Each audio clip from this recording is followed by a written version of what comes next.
Menyongsong hari yang cerah. Rabu 18 Januari 2012, inilah hari yang paling saya nantikan. Hari itu, sekitar pukul 12.00, saya sudah berpakaian rapi.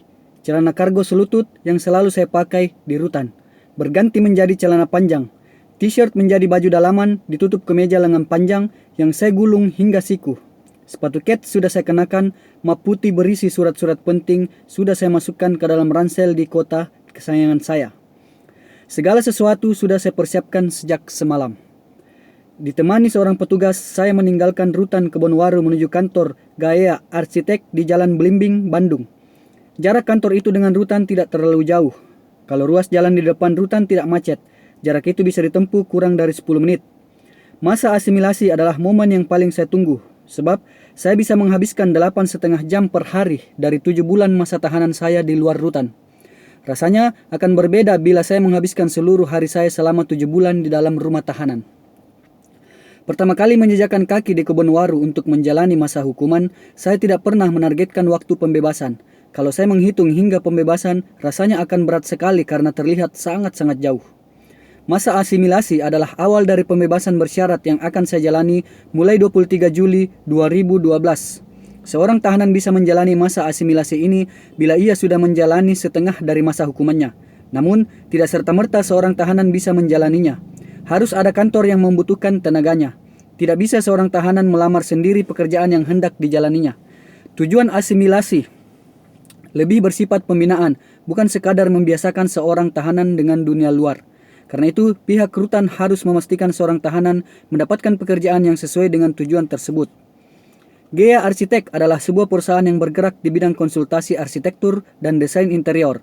Perusahaan itu didirikan oleh Vitorini, kakak kelas saya sewaktu di Fakultas Teknik Arsitektur Universitas Katolik Parahyangan. Meski tidak sampai lulus dari universitas tersebut, saya masih menyimpan minat yang besar terhadap kedua bidang tersebut. Terkadang saya masih suka iseng menggambar rumah atau ruangan dengan menggunakan software SketchUp. Saya mempelajarinya sendiri.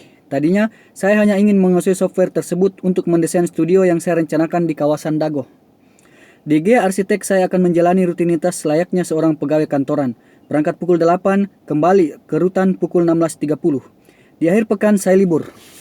Status saya di kantor ini adalah pegawai magang. Sebagai pegawai magang, saya lebih banyak ditugaskan membuat gambar-gambar dasar saja, belum yang terlalu rumit. Merancang sebuah kompleks rumah kos adalah salah satu presentasi sketsa pertama saya di perusahaan itu. Sebelumnya, saya dan tim membantu menyelesaikan rancangan desain ruang pameran di Gedung Kanwil, Kementerian Hukum dan HAM Bandung. Ruang pameran itu nantinya berfungsi untuk memajang hasil karya kreativitas narapidana.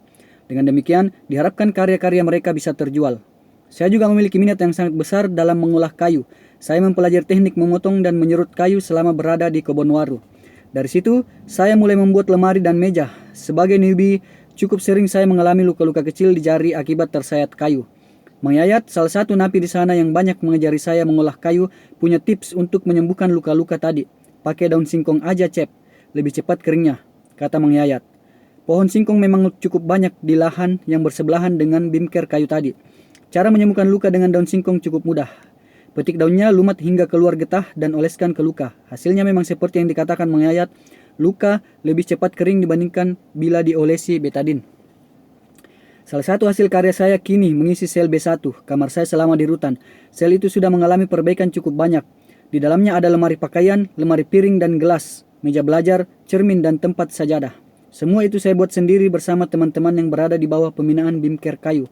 Mungkin inilah sel paling rapi dari seluruh yang ada di sana. Bersama teman-teman di bimker kayu, saya juga mengerjakan proyek rekondisi sebuah piano kawai tua milik saya di rumah. Piano itu saya minta dibawa ke Kebonwaru, kondisi piano itu hanya rusak kayunya saja, sementara fungsinya masih normal. Setelah selesai, saya meminta tolong kepada teman yang jago pahat untuk memahat logo Peter Pan di atasnya, dan saya memahat kalimat seperti aku, seperti jiwaku di salah satu sisi piano itu. Pertama kali menghirup udara di luar rutan Kebonwaru, saya merasa sedikit limbung. Rasanya tidak percaya. Segala terasa dan terlihat baru. Semua informasi yang saya terima, saya cerna dengan sangat lambat. Kondisi ini sama dengan saat pertama kali berada di balik jeruji. Itu berbeda dengan saya saat dipindahkan dari Bareskrim Mabes Polri ke Bandung. Saat itu saya dipindahkan menggunakan mobil polisi. Saya sempat melihat dunia luar, Jakarta dan jalan tol. Setahun lebih menghabiskan waktu di Kebun Waru, inilah untuk pertama kalinya saya bisa menghabiskan hari di luar. Namun saya belum sepenuhnya bebas melakukan apa saja. Ada banyak aturan selama menjalani masa asimilasi, seperti menerima tamu. Karena itu saya tetap merasa diri saya belum 100% bebas karena belum bisa menemui orang-orang terdekat, emosinya berbeda. Ketika menginjakkan kaki pertama kali di kantor gaya arsitek, di sana sudah siap menyambut calon teman-teman kantor saya. Mereka telah menyiapkan makanan ringan dan minuman dingin. Saya merasa sangat beruntung dapat diterima di sini. Kami berbincang sambil menyantap hidangan yang ada. Memang hari pertama ini agendanya hanyalah pengenalan terhadap lingkungan kantor. Setelah selesai perkenalan dan bincang-bincang tadi, mereka kembali bekerja. Sebelum pulang kembali ke Kebun Waru, di hari pertama kerja itu, saya menyempatkan diri untuk pergi ke toilet. Banyak hal-hal kecil yang baru kita sadari setelah melalui semua ini, seperti mensyukuri sebuah toilet yang nyaman dengan dinding utuh sampai atas. Ya, demikianlah ini kisah Ariel saat menjalani proses asimilasi.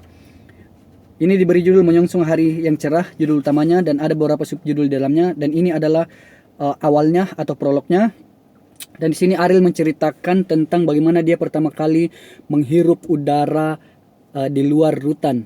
Ya, dia magang di sebuah tempat perusahaan temannya, kemudian mengerjakan proyek-proyek dasar, dan dia merasa sangat limbung waktu pertama kali ia melihat dunia luar itu. Ya memang sih kalau kita berada terkurung selama berbulan-bulan bahkan hitungan tahun itu, ketika kita menghirup udara luar, ya mungkin rasanya seperti itu, rasanya ya limbung.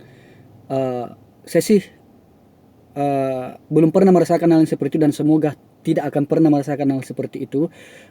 Tapi memang proses hidup seperti itu. Misalnya kita selama ini berada di keramaian, tiba-tiba menyepi-nyepi ke gunung, itu rasanya sangat lain sekali. Begitupun sebaliknya, kita berada dalam sebuah tempat yang sepi kemudian tiba-tiba berada di tempat ramai, itu rasanya pun sangat berbeda. Demikianlah yang dirasakan oleh Ariel Noah. Oke, cukup sampai di sini. Assalamualaikum warahmatullahi wabarakatuh.